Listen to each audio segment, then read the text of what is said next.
Shalom, saudara. Kembali kita bertemu ya di channel kita Suara Menghidupkan.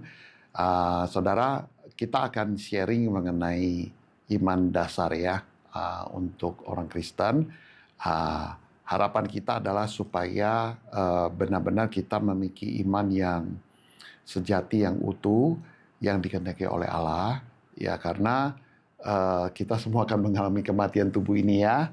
Tidak ada dalam sejarah orang yang sudah mati, terus habis itu dia hidup kembali, lalu dia coba mengoreksi, terus dia mati lagi. Sangat jarang dan hampir tidak ada gitu ya. Jadi setiap kita pasti akan mengalami kematian tubuh ini. Hanya saja kita yang di dalam Yesus itu harusnya memiliki sukacita yang sejati.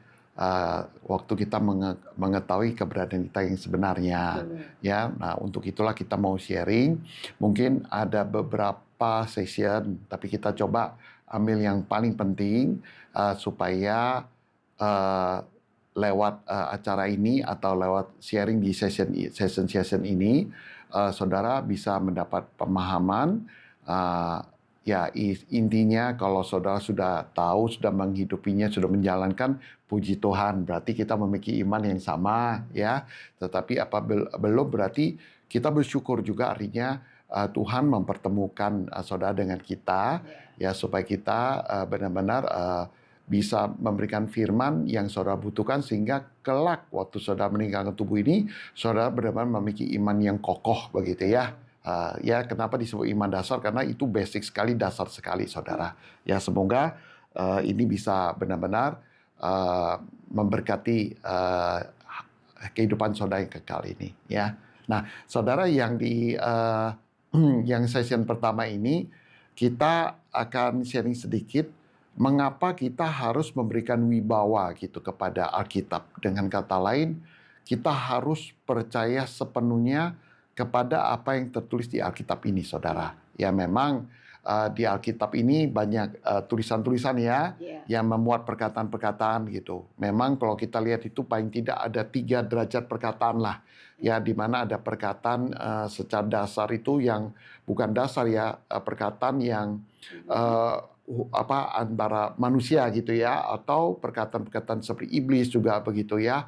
Lalu ada juga perkataan dari Allah melalui para malaikatnya, ya, seperti bahasa hukum Taurat itu, begitu ya. Ya, Perjanjian Lama. Lalu ada juga yang lebih tinggi, yaitu Allah sendiri yang memberikan firman-Nya secara langsung melalui anak kekasihnya, yaitu Tuhan kita Yesus Kristus, begitu ya. Jadi dengan kita tahu itu bisa membedakan, maka kita seharusnya memberikan wibawa kepada firman yang tertulis di Alkitab ini. Dengan kata lain, seharusnya kalau perkataan percaya itu bukan sekedar kita tahu dan kita hanya mengangguk kepala ya, melainkan percaya itu adalah berbicara mengenai ketaatan akan firman itu, begitu. Ya, baru kita benar-benar dikatakan yang memiliki iman atau yang mengalami Allah, saudara. Begitu, ya.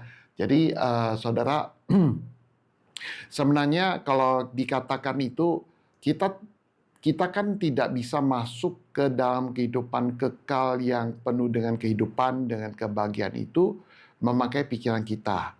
Karena pikiran kita itu sangat terbatas, saudara. Ya, sebagai analoginya, bagaimana satu pikiran binatang, misalnya seperti semut yang kecil begitu ya, itu, atau mikroba yang sangat kecil gitu ya, virus atau bakteri kecil gitu. Mereka bisa mengenal kehidupan manusia yang kompleks, sangat sulit, tidak bisa, saudara.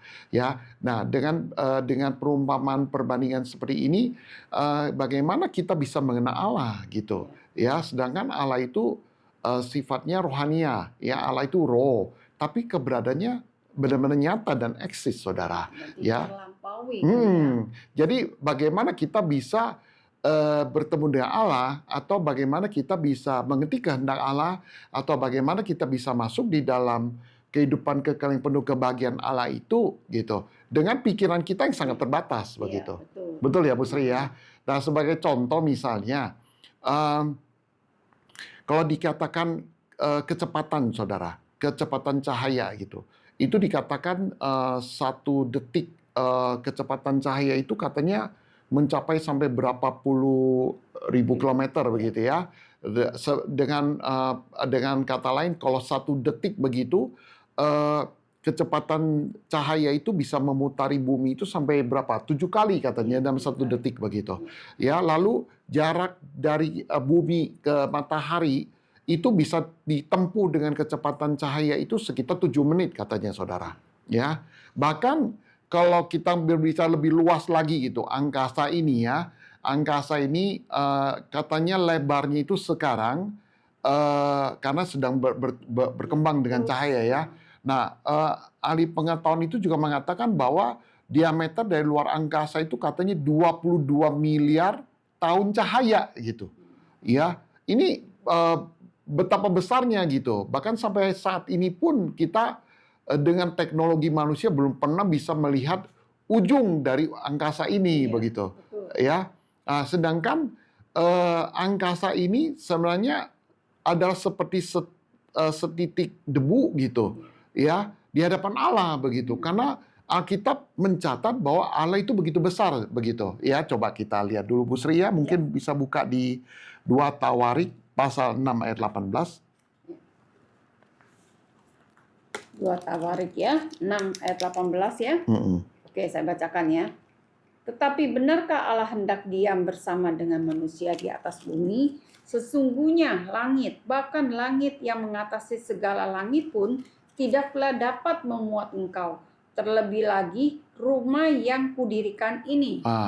Di sini di Tawarik ini Salomo ya, dengan inspirasi dari Allah, waktu dia mendirikan bait Allah Salomo, di situ juga dia mengatakan bahwa bagaimana bisa memuat Allah. Allah itu begitu besar gitu.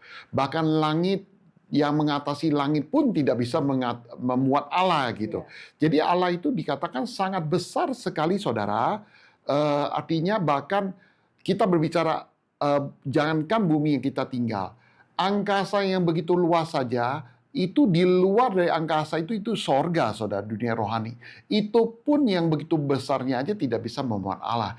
Jadi bagaimana kita dengan pikiran kita sendiri atau keyakinan kita sendiri ya bisa mengenal Allah, bisa mengerti kehendaknya, bisa mengerti jalan-jalannya yang diberikan? Nggak mungkin, saudara. Ya, karena Allah itu begitu besar. Bahkan di Perjanjian Baru juga ditulis ya Bu Sri ya. Coba kita buka satu lagi di Yakobus pasal 1 ayat 17. Ya, pasal 1 ayat 17. Di situ dikatakan Yakobus pasal 1 ayat 17. Ya. Setiap pemberian yang baik dan setiap anugerah yang sempurna datangnya dari atas. Diturunkan dari Bapa segala terang. Padanya tidak ada perubahan atau bayangan karena pertukaran. Betul, amin saudara. Jadi setiap pemberian yang baik dan setiap anugerah yang sempurna yang datang dari atas, diturunkan dari Bapa segala terang. Artinya segala sesuatu itu yang membuat ciptaan itu, terutama manusia, bisa mendapat kebahagiaan, mendapat hidup dari Allah itu, ya itu asalnya dari Allah. Tapi di sini dikatakan lebih berlanjut, padanya tidak ada perubahan atau bayangan karena pertukaran. Artinya karena begitu besarnya sehingga tidak ada bayangan Allah itu. Dengan kata lain begini saudara, kalau saudara melihat ini tangan saya, pasti ada bayangan. Berarti di tangan saya itu ada sesuatu yang lebih besar dari tangan saya sehingga ada bayangan. Atau saya sendiri saudara, ya pada saya ada yang lebih besar. Ya, maka ada bayangan saya, saudara. Tapi di sini jelas dikatakan bahwa Allah yang kita sembah itu ada Allah yang maha besar. Ya, padanya tidak ada pertukaran atau bayangan, saudara. Dengan kata lain, dia maha besar. Jadi bagaimana dengan kita yang hanya punya otak segini aja gitu ya, kemampuan gitu ya. Walaupun kita sudah bisa menciptakan pesawat sehingga kita bisa terbang, atau kita membuat kapal selam sehingga kita bisa menyelam gitu ya. Tetapi dengan hikmat manusia bagaimana bisa mengenal Allah gitu saudara. Ya, atau kita mungkin punya keyakinan sendiri. Apakah keyakinan kita ini sesuai dengan yang dari Allah? Nah, ini yang perlu kita pikirkan saudara. Begitu ya. Maka puji Tuhan saudara, Allah yang maha besar itu ya memang memiliki kehendak bagi kita manusia supaya kita bisa menerima kebahagiaannya, supaya kita bisa menerima hidup darinya. Maka dia memberikan, dia menyatakan kehendaknya, dia juga memberikan jalannya kepada kita, saudara. Ya, nah sekarang bagaimana manusia itu bisa mengenal Allah? Ya kan? Harus Allah sendiri yang menyatakannya, begitu saudara. Ya, maka siapa Yesus begitu? Ya, Yesus Tuhan kita adalah yang masuk dalam sejarah manusia. Artinya semua manusia itu tahu dalam sejarah ada manusia yang datang kan yang disebut Yesus atau Yesus Kristus itu, begitu saudara. Ya, dia masuk dalam sejarah. Tetapi manusia pada umumnya di luar Kristen itu tidak tahu siapa Yesus sebenarnya, ya. Tapi kalau kita jelas, saudara, karena kita tahu dari Alkitab. Nah, apa yang ditulis oleh Alkitab mengenai Yesus? Coba Bu Sri buka lagi di Ibrani pasal 1 ayat 3 ya, Bu Sri ya. Nah, coba. Ibrani 1 ayat 3 ya.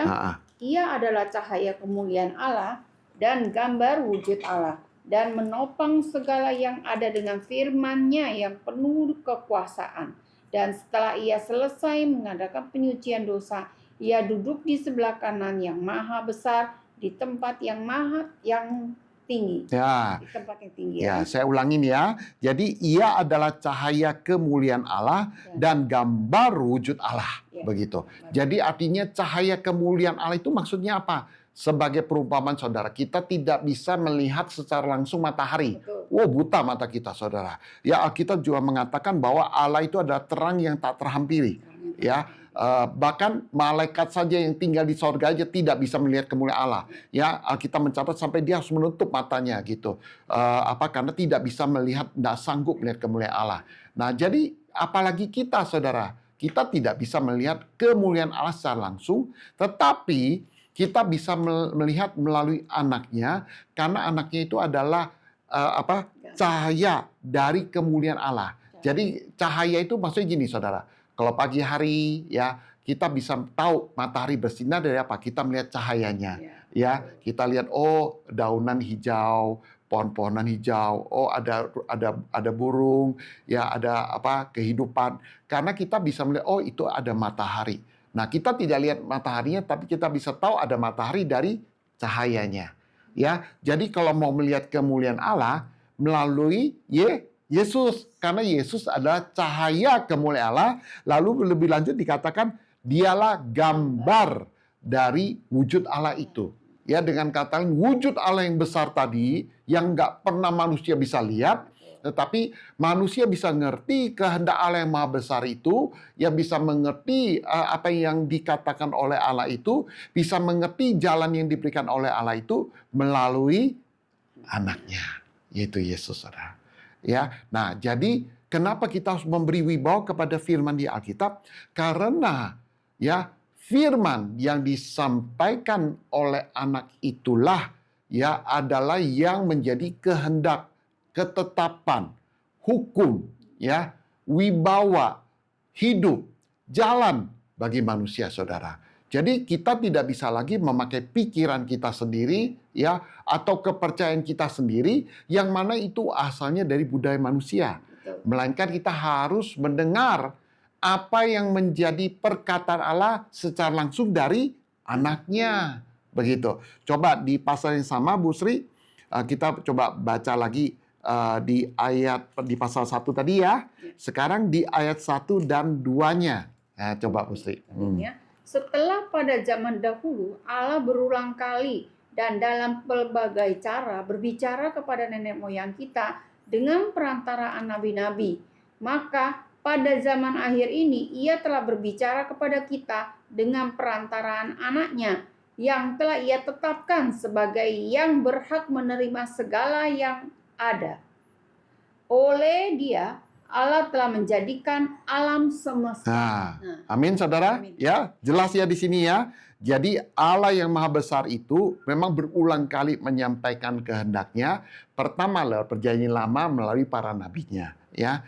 Dan para nabi itu bercerita mengenai kedatangan Allah sendiri, ya, sebagai gambar dari wujud Allah itu atau cahaya kemuliaan Allah itu, yaitu Tuhan kita Yesus Kristus, saudara. Ya, maka melalui anaknya itulah kita bisa mendengarkan firman-Nya, saudara. Ya, maka Alkitab secara tegas, saudara, ya, mengingatkan kepada kita, ya, untuk kita jangan salah paham akan Allah. Betul. Kenapa jangan salah paham? Seperti tadi yang disampaikan, bahwa kita semua akan mengalami kematian tubuh ini. Ya, nah setelah kematian tubuh ini bagaimana? Nah, kita ada juga orang yang nggak peduli, ya, kehidupan nanti yang setelah kematian. Banyak orang juga nggak peduli. Banyak orang juga yang peduli, tapi tidak tahu caranya. Ya kan? Makanya kita lihat begitu banyak mungkin keyakinan, ya, begitu banyak agama, ya. Itu adalah usaha manusia. Bagaimana manusia berusaha nanti setelah kematian tubuh ini aku harus gitu mendapat kebahagiaan kekal itu. Yang lebih baik. Ya, mendapat yang kekal. Nah, karena pada dasarnya memang manusia itu ada keberadaan yang kekal, ya. Memang nanti di sesi berikutnya, saudara. Tetapi yang di sini yang ditekankan adalah jangan sampai kita ingin menghadap Allah, kita memakai keyakinan kita sendiri, pikiran kita sendiri. Ini yang jadi masalah, ya, Bu Sri, ya. Ya kan? Nah, maka Alkitab secara tegas mengatakan jangan sampai kita salah paham terhadap Allah, terutama kita orang Kristen, saudara. Jangan sampai kita membaca Alkitab ini kita salah paham, kita pakai pikiran kita sendiri. Dengan kata lain, kita memakai ayat ini untuk keyakinan kita, pikiran kita. Nggak bisa, saudara. Ya, melainkan kita harus membaca Alkitab ini apa adanya. Dan kata lain, misalnya kitab Matius, Markus, Lukas, Yohanes, ya, itu disebut kitab Injil. Kitab Matius, Lukas, Yohanes itu berbicara kesaksian mereka yang bertemu dengan Yesus sebagai anak Allah dan Kristus itu. Ya, kalau kitab Yohanes itu kitab Injil juga, tetapi lebih rohani untuk bisa mengenal Yesus. Ya, waktu kita percaya seadanya, ya, dan bertindak seadanya, ya, maka kita dikatakan memiliki iman. Atau dengan kata kita ada di jalannya, saudara. Begitu.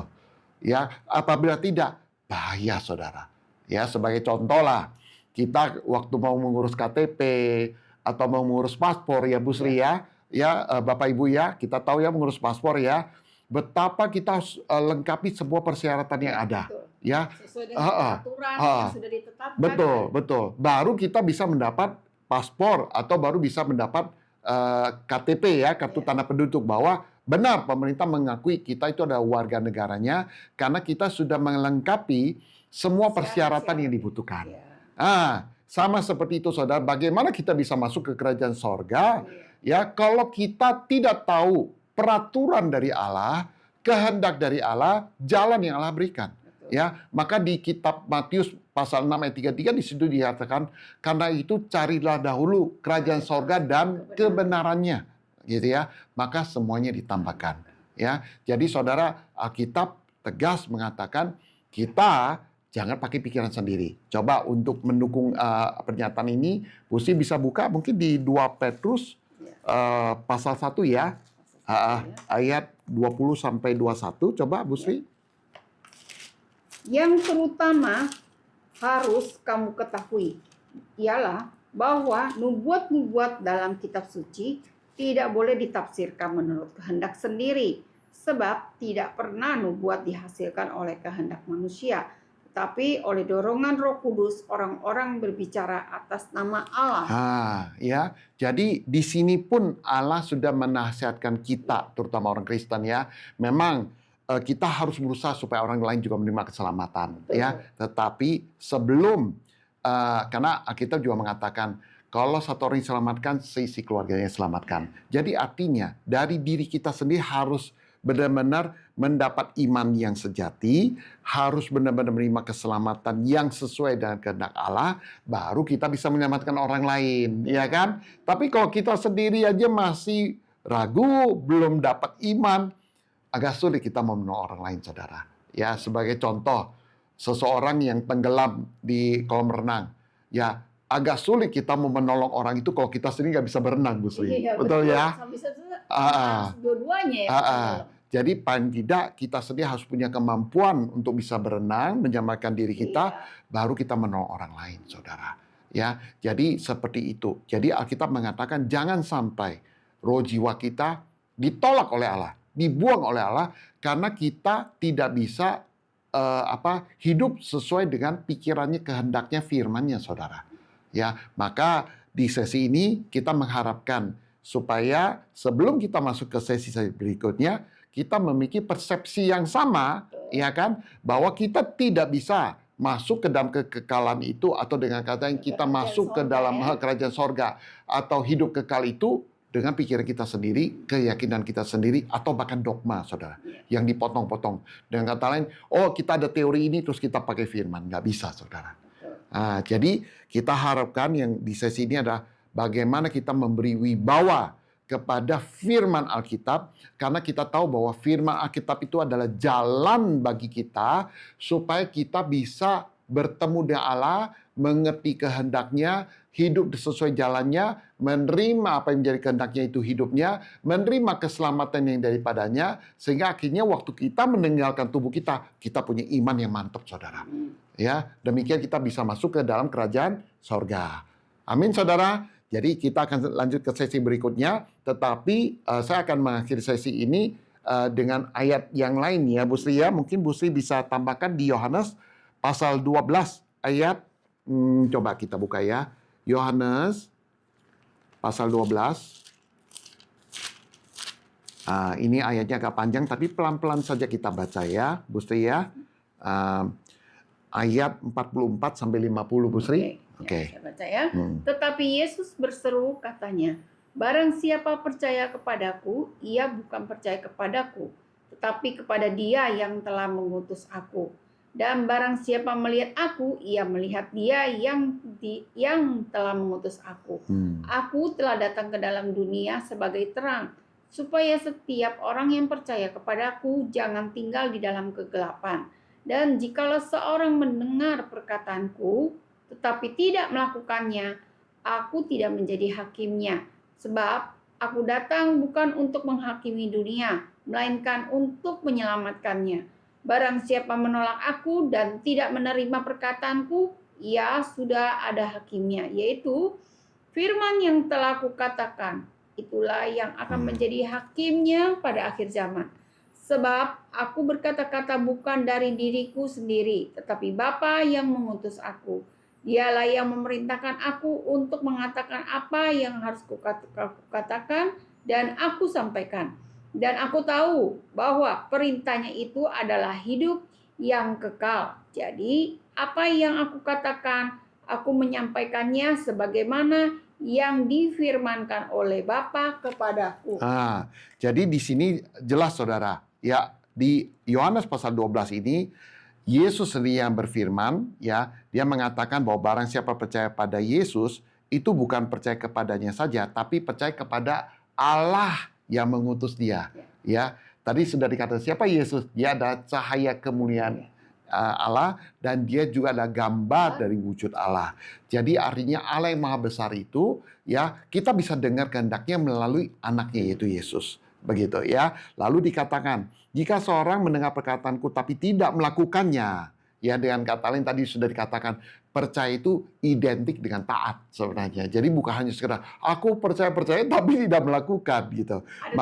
Ada tindakan. Maka di kitab Yakobus juga mengatakan iman tanpa tindakan dan perbuatan sama dengan mati, gitu, saudara. Ya, maka di sini juga dikatakan bahwa Yesus datang itu menyatakan kehendak Bapa, firman Bapa. Setiap orang yang mengabaikan firman, setiap orang yang tidak melakukan firman, ya, firman itulah yang nanti akan menghakimi.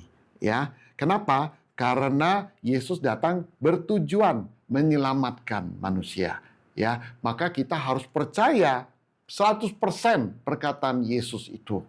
Ya, begitu. Karena lebih lanjut dikatakan bahwa Yesus hanya menyampaikan apa yang dia dengar dari Bapa, itu yang dia sampaikan. Lalu perintah, ya, firman itu identik dengan perintah, saudara. Firman itu waktu kita dengar, kita mengatakan kita percaya, itu identik dengan ketaatan kita akan firman itu. Ya, sama seperti misalnya, Bu Sri, tolong baca ayat ini, gitu. Kalau dia bilang, iya saya baca, dia akan membuka pasal yang diminta, ayat diminta, dan dia baca. Itu namanya ketaatan. Tetapi waktu saya mengatakan, Bu Sri, tolong baca pasal ini, ayat ini. Tetapi dia hanya iya, tapi tidak melakukan. Berarti itu bukan percaya, bukan ketaatan, saudara. Ya, nah jadi di sesi ini kita harapkan supaya saudara memberi wibawa kepada firman Yesus, saudara. Ya, karena itulah yang berkuasa menyelamatkan kita. Tetapi orang yang mengabaikan firman, orang yang mengabaikan Yesus itu akan dihakimi begitu. Ya, karena Yesus datang itu sebagai Kristus, saudara. Ya, kenapa dia harus mati? Ya, kenapa dia harus mencurahkan darahnya? Ya, semata-mata untuk menebus upah dosa kita ya, gitu. Yaitu maut dan juga memberikan hidupnya, saudara. Ya, maka kalau kita tidak memberi wibawa kepada firman, ya, kita nanti akan dihakimi, begitu, dengan saudara. kata lain kita menolak Yesus, ya. Menolak, begitu, ya. Jadi percaya itu identik dan ketaatan, atau dengan kata lain, saudara memberi wibawa kepada firman itu karena saudara mentaati firman-Nya. Lalu dikatakan di Yohanes pasal 12 ayat 50 ini, dan aku tahu bahwa perintahnya adalah hidup yang kekal. Ya, jadi firman identik dengan perintah, identik dengan hidup kekal. Begitu. Ya, jadi kita tidak bisa pakai pikiran kita sendiri ya, Bu Sri ya. Karena Allah itu maha besar. Bagaimana kita bisa mana Allah? Kalau tidak Allah sendiri menyatakan, ya maka Allah menyatakan keberadaan dirinya, ya pikirannya, jalan yang diberikan kepada manusia melalui anak tunggalnya, yaitu Yesus Kristus. Puji Tuhan. Ya, nanti kita akan susul dengan sesi berikutnya ya, Bu Sri ya. Bu Sri mau tambah apa mungkin? Nah, oke, kita tutup doa dulu ya sebentar ya. Mungkin Bu Sri tutup doa. Ya. Kami bersyukur buat kesempatan yang Tuhan berikan saat ini. Biarlah firman yang kami sampaikan boleh menjadi berkat setiap yang mendengar. Biar mereka memiliki iman yang daripadamu dan boleh memiliki pengetahuan yang seperti yang Allah kehendaki. Dan itu akan membuat setiap yang mendengar boleh semakin kokoh dan juga semakin percaya lebih lagi kepada perkataan Allah. Apa, biar kau turut bekerja kepada setiap yang mendengarkan. Berikanlah hati yang luas dan biarlah Bapak Roh Kudus turut bekerja Bapak, supaya perkataan Allah terukir di dalam hati setiap yang mendengar. Terima kasih Bapak, di dalam nama Yesus kami ucap syukur. Amin. Amin. Sampai ketemu saudara pada sesi berikutnya.